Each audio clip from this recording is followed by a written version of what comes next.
आता एवढा त्यांना आश्वासन देऊन सुद्धा आपल्या शेतकऱ्यांना कर्जमाफीचा मुद्दा ठेवला नाही या अर्थसंकल्पामध्ये. कर्जमाफीचं सरकारनं फसवणूक केलेली आहे शेतकऱ्यांची. हम्म. कर्जमाफी करतो म्हणून सांगितलं, मतदान घेतलं, हो. सरकार निवडून आलं, लाडक्या बहिणीचे 1500 रुपये महिना तिथे कंटिन्यू करतात, त्यांचे 1500 2100 केले नाही. आणि शेतकऱ्याचा नमो शेतकरी सन्मान निधीमध्ये सुद्धा वाढ केलेली नाहीये. नाही. आश्वासन दिलं होतं ते पोकळपणा झालेला आहे. हो. त्याच्यामुळं शेतकऱ्यांमध्ये प्रचंड संताप आहे हम्म. आणि लवकरच त्याचा उद्रेक होईल. उद्रेक व्हायलाच पाहिजे. आणि आपले उपमुख्यमंत्री साहेब त्यांना कर्जमाफीचा विषय विचारला तर वेगळ्याच पद्धतीत उत्तर देतात. तेच आहे ना, त्यांना ते डावलायचा आहे तो विषय, त्यांना ते नकोय ना. नाही बरोबर आहे.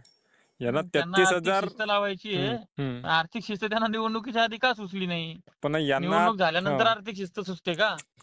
तर यांना 33,000 कोटी यांनी बराबर नेमणूक केली ना मुख्यमंत्री लाडकी बहीण योजनेसाठी. हो. पण त्या 33,000 पैकी 30,000 कोटीची तरतूद केली असती तर आज आपला एक शेतकरी वाचला असता ना. हो हो रोजची एक आत्महत्या कर्जमाफीची साठी होते. हो ना. तर त्यासाठी शेतकऱ्याचा जीव गेला तरी बेहतर, पण आम्ही तेच. जगलो पाहिजे अशी व्यवस्था आहे यांची. हम्म.